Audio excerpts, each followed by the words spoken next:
So, welcome to our collaborative discussion. Thanks for sharing a moment of your time today. We know you all are very busy. Today, we're tackling this ever-present question of how do we drive teacher retention, and digging in a little bit to how you can improve teacher mentoring programs through data with my dear friends at Cypress-Fairbanks ISD. We're so thrilled to have you here today and excited to kick off this conversation. Just to lay out a few aims and objectives for the day, we're going to be trying to highlight what it looks like to use data to make decisions to support first-year teachers so that the ways that we're helping them and offering wraparound supports are based in evidence.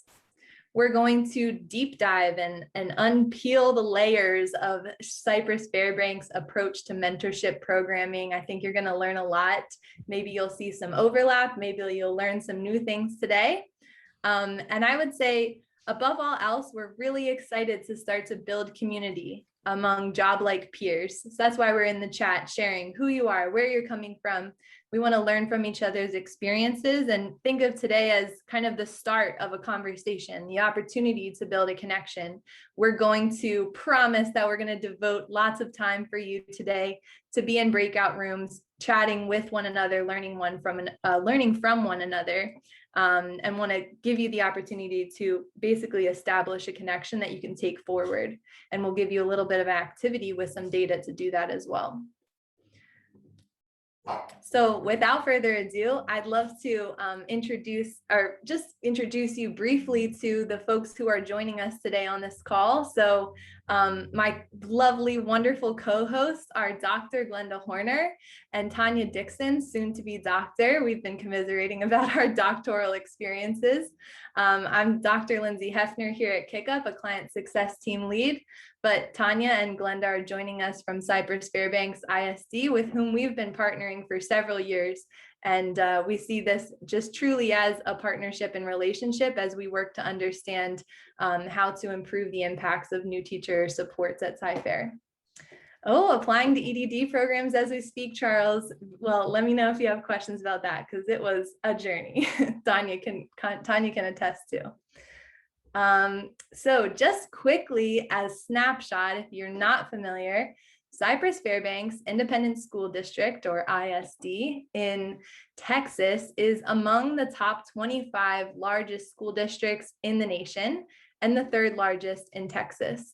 Here's some data that helps you understand the scale that we're talking about. So keep that in mind as we have our conversation today, that Cy-Fair is supporting 92 schools and 1,000 teachers, new teachers per year spread among those schools. So just so you have that context. So jumping into the crux of our discussion today, mentoring at Cypress-Fairbanks. We know that mentoring has strong and quantifiable impact on teacher retention. We know that teachers who need to build community, they need connections, they need intense support. My first year of teaching, I know I needed somebody by my side to help me grow. And I'm really excited for these professionals here to share with you what that looks like in a way that they've systematized this process, but also made it very personal and deeply supportive. So before we start, I want to pass it to Glenda really quickly to just share one quick anecdote recently when we asked her, like, what are the teachers and the lead mentors saying at Cy-Fair about what drives retention for them? So I'm able to also teach a grad level course with the University of Houston here, and I work with a group of students who are working on their principal certification and their master's in educational leadership. And we're in a research class, right? And so just for fun, the other night I asked them, because had this conversation was top of mind for me.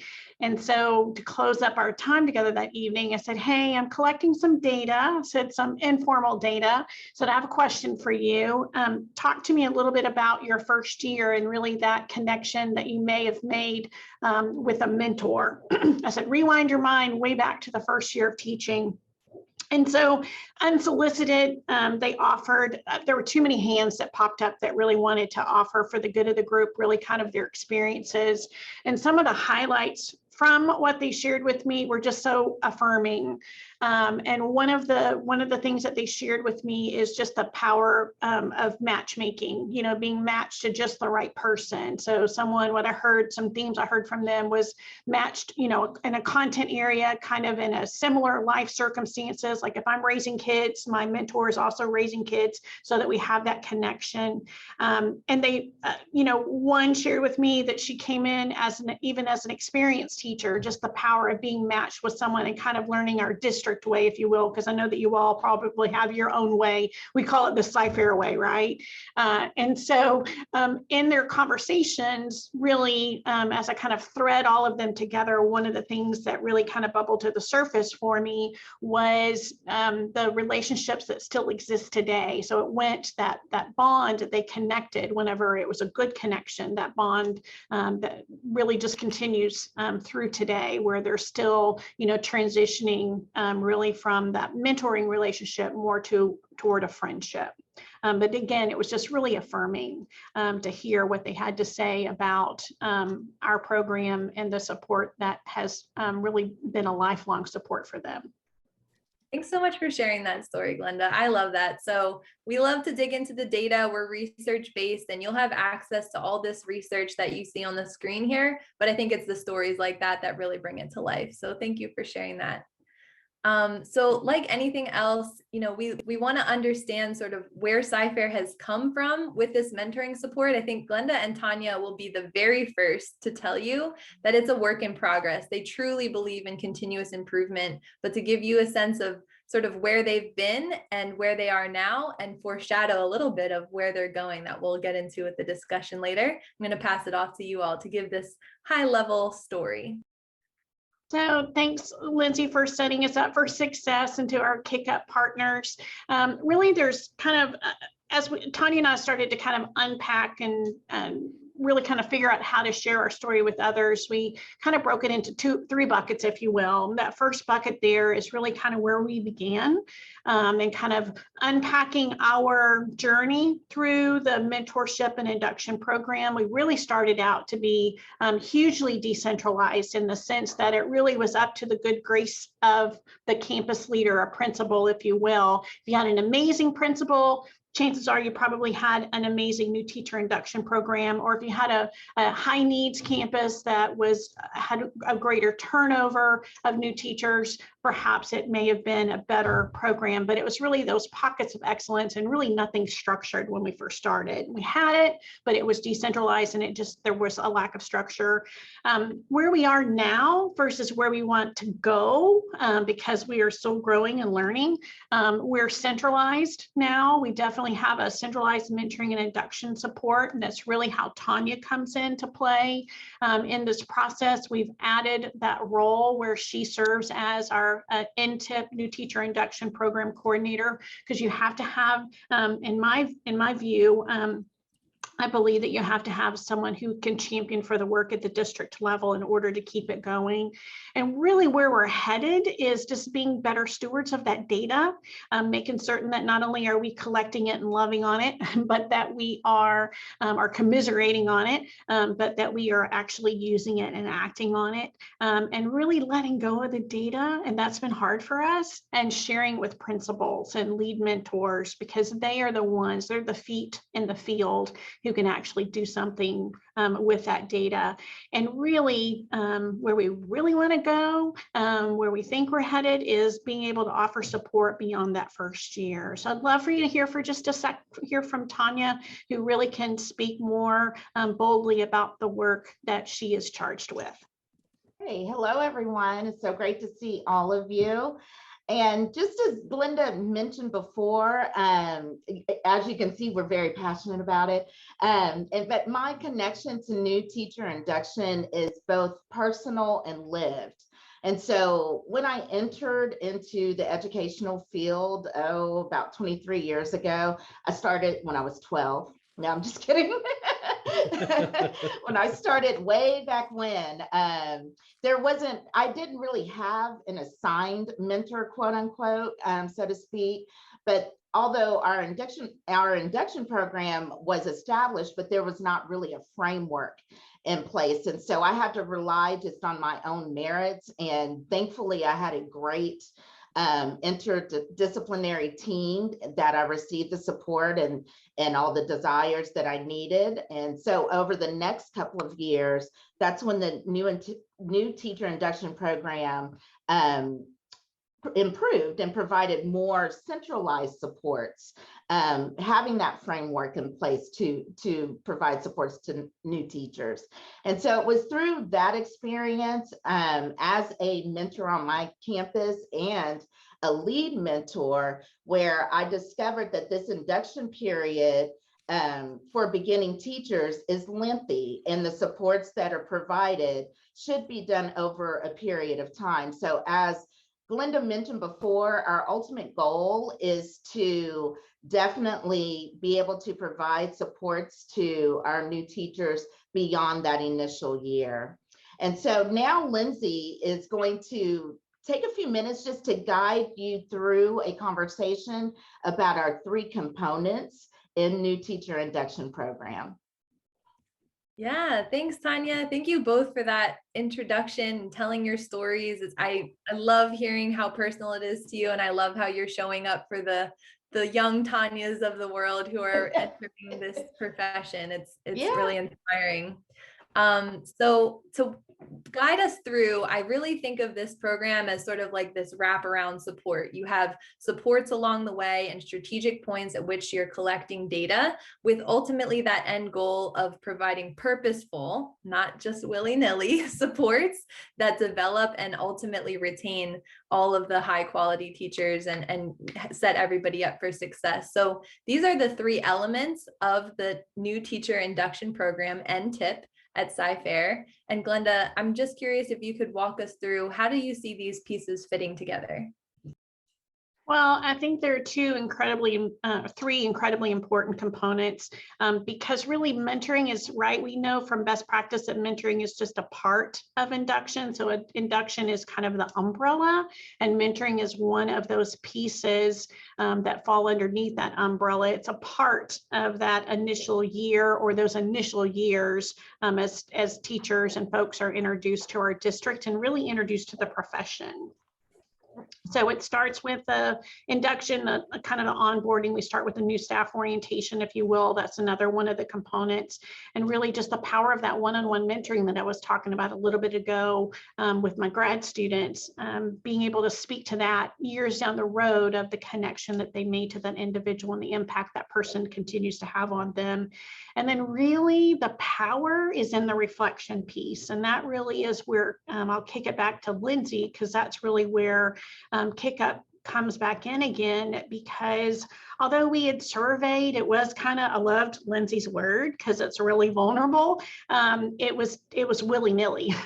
You know, we may have done an end of year survey and we may or may not have acted on anything in a formal sense. And so that's where our partnership with Kick Up has become so integral to the work that we do, because we're able to systematically collect data over time. Awesome. Thanks for giving us that high level overview. And we are going to get into the data in just a little bit. But before we do, I'm really excited to give Tanya an opportunity to share about something that I think far and away sets Cy-Fair apart, in the fact that you saw they support over 90 schools, over 1,000 teachers. But I'm really just fascinated by this charge that your superintendent, Dr. Henry, has made to you. And I love this quote that Glenda and Tanya shared, which is that Dr. Henry, the superintendent, says, "We're a large district with a small town feel." And Tanya, could you share about how you make sure that every single new teacher entering the district feels like they're part of something bigger? They're a valued member of the Cy-Fair community. Absolutely, Lindsay. In that as well, our superintendent, Dr. Henry, also provides like different pillars of the district. And so one of our pillars is to provide the ultimate customer service in whatever aspect in which we're serving in the district.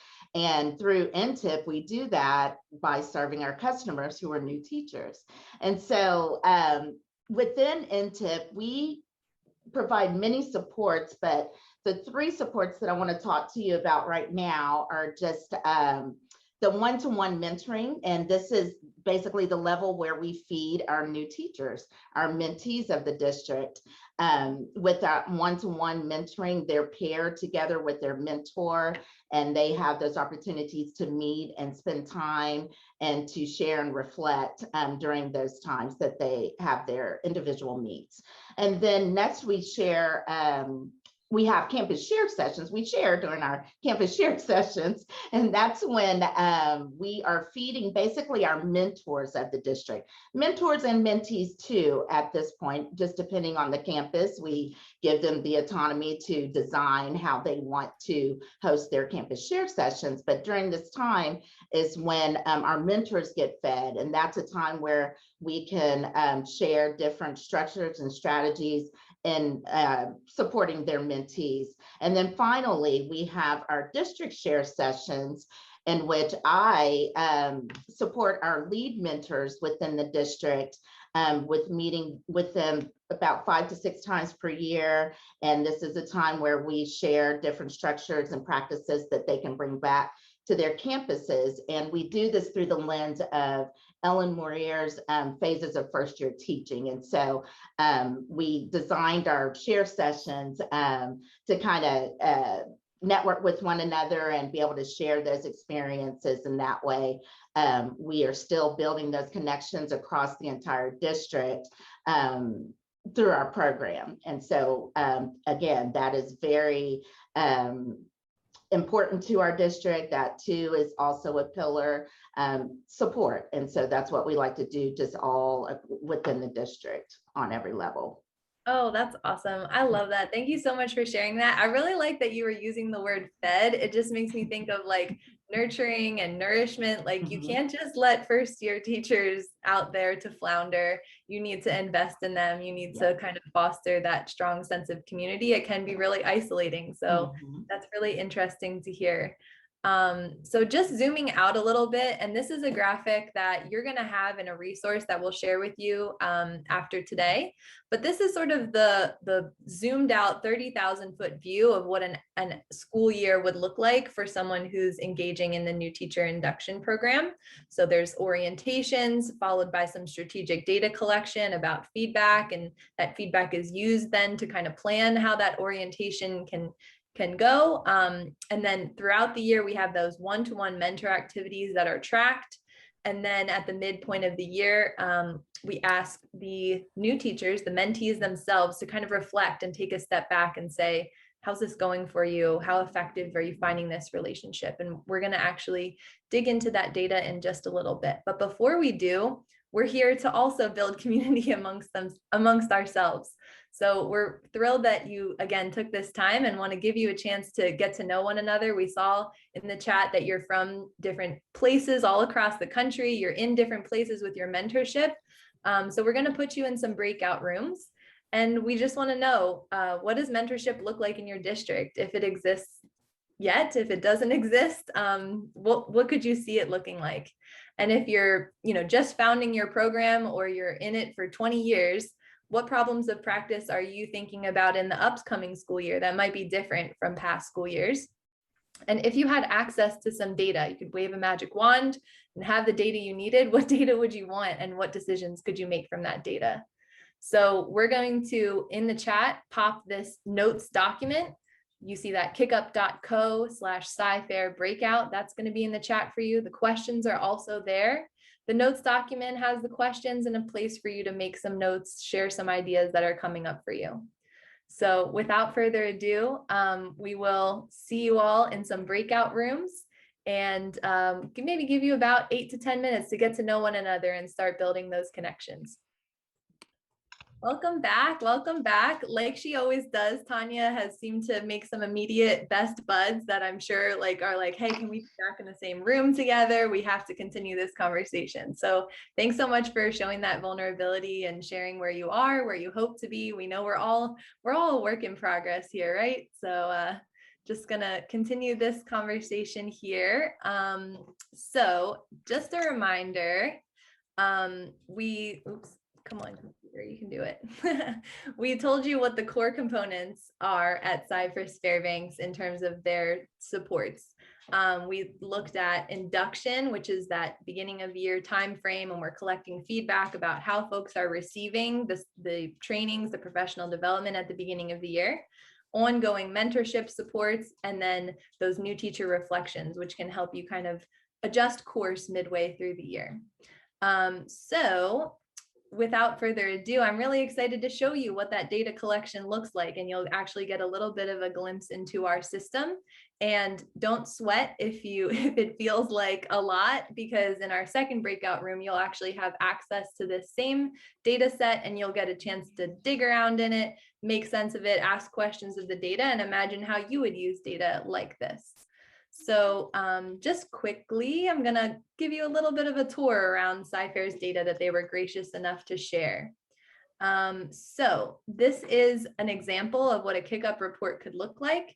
And this specific report is divided into those data collection points that they collect across 3 different tools. And the first one we're looking at is that ongoing mentorship log activity. So to orient you to what you're seeing, you see so far this academic year, mentors at Cyfair have collected almost 5,000 hours of mentorship support activity. And what we're seeing here is a breakdown of how they're spending their time across various categories of mentorship. So of those nearly 5,000 hours, we're seeing 1,800 being spent with mentors counseling their mentees in what Glenda referred to as the Cyfair way, or what to know about your campus and what to know about how we do things here. So just to kind of dig a little bit deeper, dig a little bit further, give you an example of how you might make sense of this data. Maybe you're wondering, okay, I've invested a lot of support in mentors and training lead mentors to support the mentors at their campus. And I want to see, are they being responsive in the ways that they're spending time with teachers over time? So maybe instead of looking at the whole year, I want to look at just January through March and see how are they spending their time in that time frame.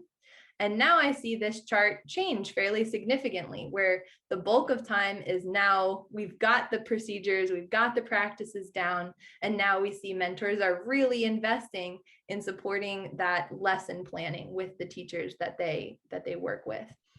So you may ask yourself, does that align to where I would hope that mentors are spending their time? So let me just go back here to this. Taking a look at all the data. So the first glance, we're disaggregating, understanding categorically how we're spending our time across mentorship category, but maybe we want to see how are we investing time across various grade spans. And I see that a lot of mentorship activity is happening at elementary schools, for example. And I may ask myself, does that align to what I would expect? Would I expect there to be more time invested across elementary schools? And then maybe because this information is anonymized, you maybe even want to dig in further to understand which elementary schools specifically are having the most time invested, and maybe understand what are those lead mentors at those specific schools doing to foster that sense of investment of time. And then maybe if I'm particularly interested in the high school level, I see, I want to focus on retention and supports and activity at the high school. I could actually apply a filter here and look at just the data submitted about the high school. And then I could regroup it by category and see, is our high school spending time? Are our high school mentors spending their time in the ways that I would expect? And is that radically different than what I saw for all campuses across the board? So those are just a few ways that you can kind of poke and prod and layer information to understand and ask questions of the data. Like Glenda mentioned earlier, we have high need schools. You could kind of drill in, are my high need schools spending the times on the areas that I would expect? Are the high performing schools the ones where, maybe we're getting a chance to spend our mentorship time in a high quality way? So that's one element of this data report. just jumping along, I know there's a lot more we could talk about there, but I want to give you a chance to look at the reflections.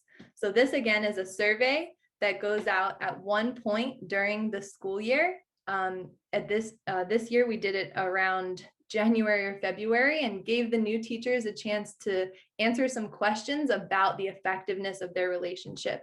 So at the highest level, we see that 81% of new teachers at Cypress-Fairbanks believe that their relationship with their mentor has been effective. And that's a really powerful data point for them to go back and say, okay, we're seeing degrees of success, and how can we dig into those areas where we can improve? And then similarly, so it's funny that it worked out to be the same percentage, but 81% of new teachers also believe that the support from their mentors has had a positive impact on student learning. So this is just like high level data points that Cy-Fair can take back and make sense of and make decisions using. But then with the power of what we call a heat map, maybe they can dig in and understand things at a different level. So these are, this heat map breaks down the questions that teachers were asked specifically. So on the left here, you see those questions that teachers were responding to on a rubric from strongly disagree to strongly agree. And again, when we look at the relationship with my mentor has been effective, 81% either agree or strongly agree. But when we break that down by demographics and we're looking at the experience that folks are coming to the table with, these are teachers who are their first year in Cy-Fair, but they're coming with 11 to 20 years of experience, that percentage changes pretty dramatically to 66% think that their relationship with their mentor has been effective. And then when we look at those who are joining Cypress-Fairbanks with 0 to 1 years of experience, we see them at 90% saying their relationship with their mentor is effective. So this gives you something to dig into a little bit more and some information to try to make sense of, and maybe plan supports differently for the mentors who are engaging with 11 to 20 year new teachers at Cy-Fair versus those who are fresh to the profession.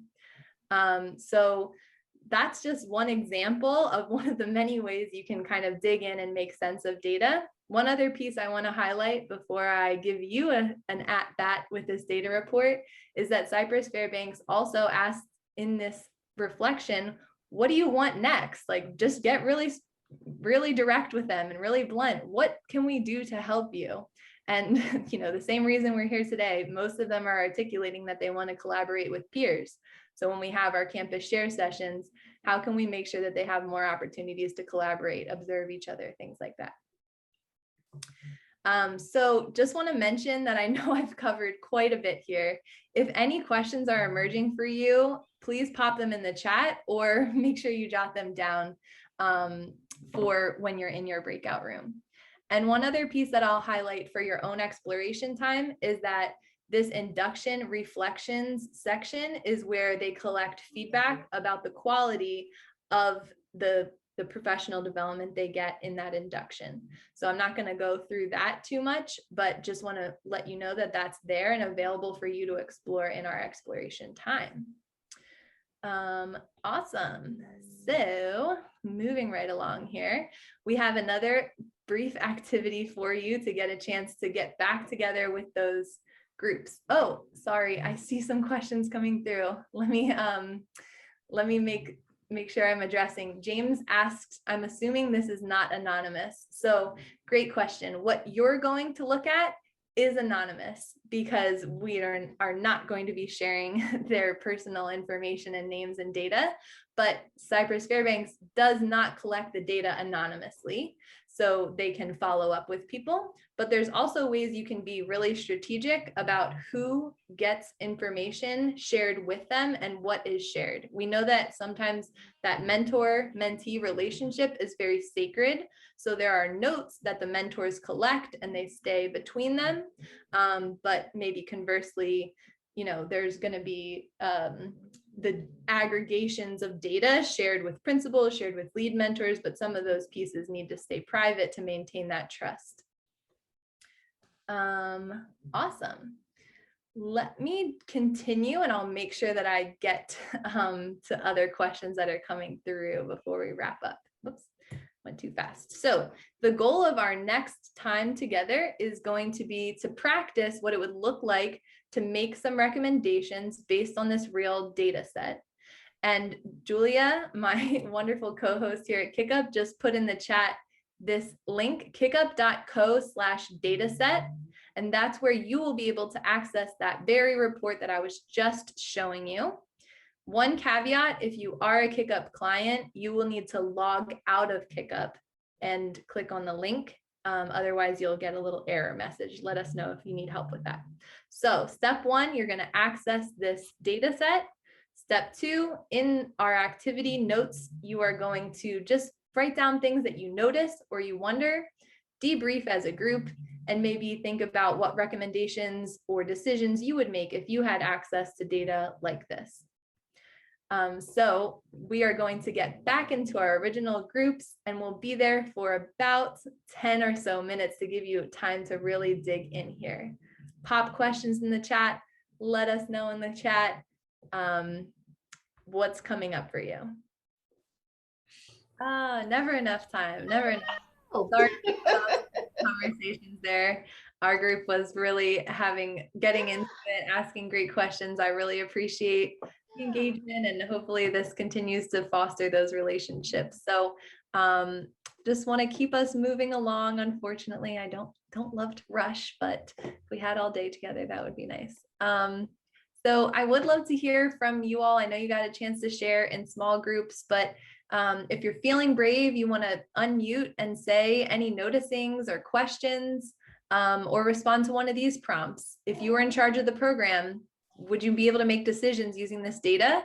And maybe what opportunities in your own work could you be gathering data? I heard a good idea come up in our group. I'll just share briefly about what it looks like to maybe get reflections from the mentors themselves and understand how to develop those further. Or maybe the lead mentors could be collecting information about how they're supporting the mentors on their campus. So just a few good ideas there that emerged, and I'd be curious to hear in the chat, or if anyone is, like I said, feeling brave and bold today and wants to share out, here's your opportunity. I'm wondering how much time is needed to train the mentors to use the system. That's a great question. Tanya, are you comfortable with me taking that one?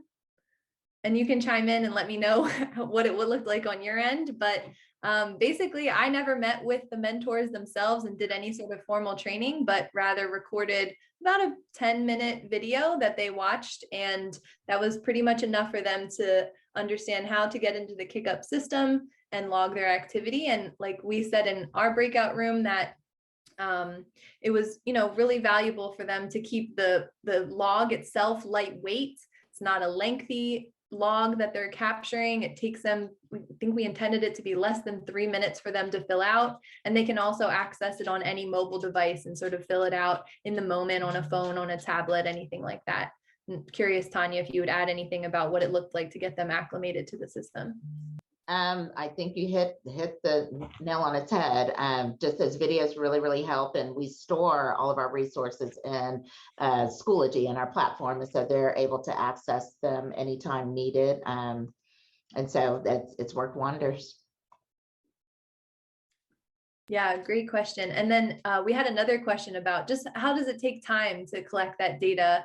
And I'll just note that Glenda has a really strong suggestion that she uses when it comes time to collect data, when it comes to reflections or feedback. And she is all about getting it while they're in the room, because as soon as they get up from that PD session, or as soon as you don't have that captive audience, they're off to thinking about the next thing. Oh yeah, just like David said. So devoting about 5 minutes at the end of each session to collect that feedback, and also I would say maybe share back the data that you collected with them, to give them a sense of, we're listening, we're making decisions, like here's what we heard, here's some decisions we made using that data, to get them invested in providing feedback in the future. So just a few tidbits on my part. I don't know if you'd add anything, Tanya or Glenda. No, that was great, Lindsay. Just in the moment and short and sweet. We really kind of dialed ourselves down, and even the number of questions that we ask. What are we really trying to get out of this? and how are we going to use it? It's easier to act on it when there's fewer questions for them to respond to, if that makes sense. Yeah, totally. Oh, this is a great question that emerged from one of the groups. Tanya, if you could talk more about how you, I love the verb, feed the mentors and attract them to the work and to using their data and to even logging that data. So we feed the mentors just basically through our lead mentors, because our lead mentors really meet with our mentors on every campus. But in doing so, it's all about the relationships and the community that's established on that particular campus. But those lead mentors on every campus meet with our mentors and mentees during their share sessions. We've had, and it varies. Remember, we have 92 campuses, so it varies how that looks on every campus. We have some campuses that have 5 share sessions per year. We have some that have 15 share sessions. So it just depends on that need. And it's just that time for them to share and reflect on their experiences and spend that time with their mentees and mentors. Awesome. Thank you so much, Tanya. I wish we had more time. There's so many good questions, and I'm sure there's even more swirling around for everyone. We did have a couple other questions in the chat to, in this deck to think about. I love how Tanya sort of foreshadowed what it's going to look like for them to go beyond the first year. We know, like Glenda gave with that anecdote, it's about that ongoing, that turning the mentorship into a friendship, into a long-lasting relationship where you feel part of that Cy-Fair community.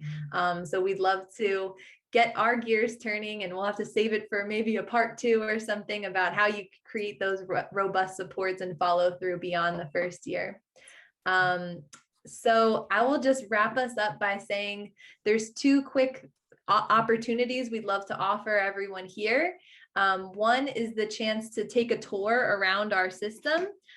So you could kind of see an understanding of what collaborative coaching and mentorship looks like in the KickUp system. So if you're interested there, there's going to be a link coming through the chat for you to sign up if you'd be curious to kind of take a look and imagine what this could look like on your own world. And then I referenced earlier a guide that would be coming out to you. So all of the data, the information, the sort of timelines of how Cy-Fair approaches their work is going to be housed in this data guide. And I think it's just a really practical toolkit to help you support and understand everything that we talked about in a little bit more in depth. And it's also rooted in some really awesome research. So that is what I will leave you with today. And let me just look at all your smiling faces again. Thank you again so much for giving us part of your busy day. Tremendous. Oh, of course, the dogs are going to bark right now. They really held off. Thank you for my tremendous partners in crime here, Tanya and Glenda. We are so blessed and just lucky to have you by our side. And we'll follow up if you have other questions and comments and things like that. We're going to be here. We'll be hosting more of these and continuing to build this community of folks supporting new teachers around the country. So thank you so much, and have a great rest of your Tuesday afternoon.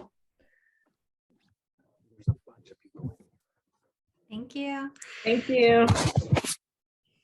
Bye, everyone. Thank you, Tanya. Thank you, Glenda. You are gems. Let me just pull up the You're very welcome. Love y'all. Love you too.